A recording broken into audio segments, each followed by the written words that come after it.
They say that he is the oldest living space marine. They say he fought bravely and skillfully alongside Lehman Russ and the Emperor of Mankind. They say his achievements are too numerous to count and too numerous to recall. He is the near immortal Bjorn the Fell-Handed. Special characters, special characters. Who does not love these unique individuals in the Warhammer 40K universe? To be honest, I love all the different lore and the story of these unique characters. It brings more flavor to the Warhammer 40K universe. This is Spruce and Studs, and welcome on into another review video. And sadly, this one concludes the special characters review block that has been set up. What are we reviewing today? Obviously, we are reviewing the unique dreadnought Bjorn the Fell-Handed. This guy is got a lot of potential to be epic, and there's only one way to find out if that's going to be the case, so let's jump right on in. Are you ready for big boy box opening? Oh, yes, look at that guy. Oh, impressive, most impressive. Look at the size of this guy. It always never fails to amaze me, just the size of this guy in general, compared to just the regular Space Marines.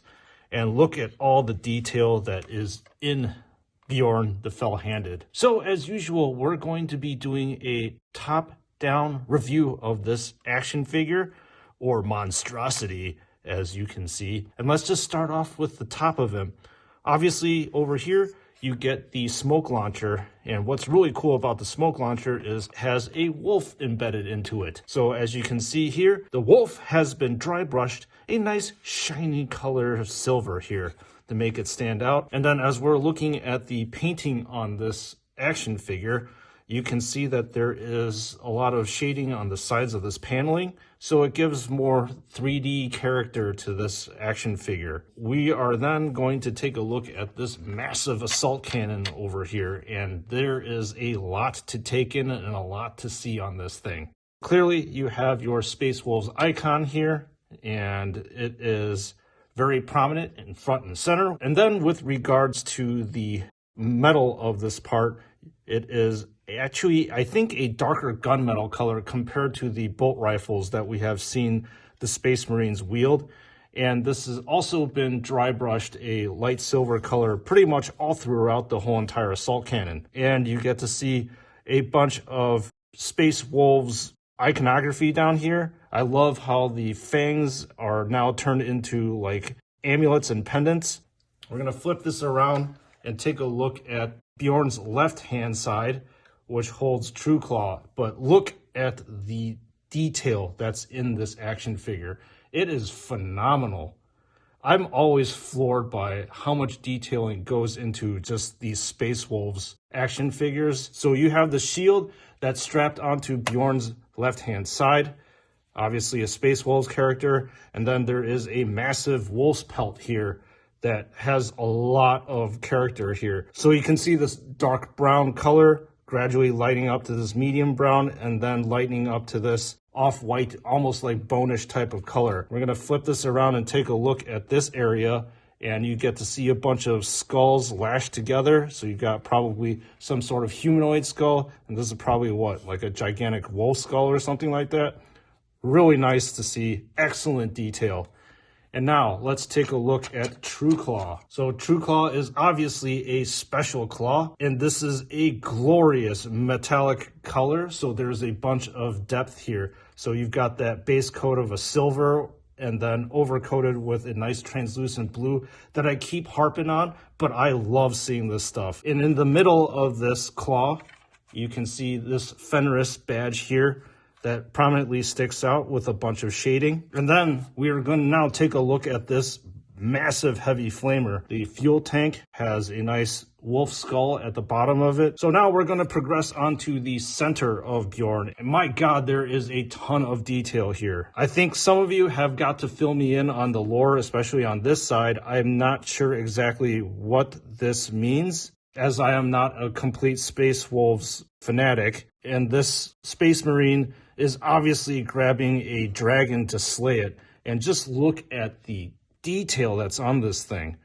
The dragon, you can see these scales and stuff, and it is perfectly shaded. And over here, you have another wolf figure. So there's a lot to see and take in, a bunch of different stars. And then in the middle of it is Bjorn himself, the sarcophagus. And you can see, again, there is more etching and inlaid detail all around with the Bjorn banner in the middle, as well as the wolf skull right in the middle in the center of it. And then progressing onto the lower half of Bjorn, you get to see another wolf's pelt. And this wolf's pelt is highlighted a yellow color and is obviously brown in color. And next, more Space Wolves iconography on the right side, and then more icons on the left side, which makes this thing stand out. And what's really cool on the bottom is that this is not your average dreadnought toe, because the average dreadnought toe actually just stops right here, but it has claws on the bottom of it. So excellent detail. Let's flip this around and take a look at the power plant. Power plant is normal looking. There's nothing too special that jumps out at me with it. It would have been nice to see a little bit of more weathering up here, because this is where the smoke and stuff comes out from, I would assume. And clearly you see more Space Wolves iconography, more chains and pendants, and then a bunch of hoses here and down here. Next question is, how does Bjorn move on the battlefield? Well, let's just pose this bad boy, shall we? It's going to be 360 degrees of rotation, and you can hear it ratcheting around, which is really nice because you can behold the position of him. And then what's really cool is that this assault cannon actually spins, which is really cool. Look at that. I love this added extra play element on our action figures, which is completely unlike the Onslaught Gatling cannon that you see on the Primaris version. So it's nice to see that this is actually functional here. So we're going to take a look at True Claw on the other side. And True Claw, first of all, can open up like this. And then obviously you just saw it completely close like that. You can spin True Claw around about like this, and then spin it around like that, but it's actually limited by these cords and hoses right here. And then True Claw, you can actually spin this area 360 degrees. You hear that clicking. This is the amount of movement that you can possibly get to push it this way, but you can actually push True Claw up to the maximum level of this. You have a gigantic joint right here, and you can actually move this around 360 degrees, although this wolf's area does impede on the motion just a little bit, but you can get this around. And as you can see, unfortunately, I actually did damage this a little bit when I was moving this thing. So I just ripped off the paint, unfortunately, all for review pleasure. So I'm gonna try to push this back so it does not do that again. There you go. With the legs, obviously you can hear that clicking mechanism right here. And you can see this hose just popped out. But you can't really get 360 degrees of rotation. You can definitely get at least a little bit more than 180, but that's the extent of it. And then the knee area, you can push it forward like that, and then you can push it backwards a little bit further, and that's the range of that motion. About the ankle joints, there is wobble, as you can see here.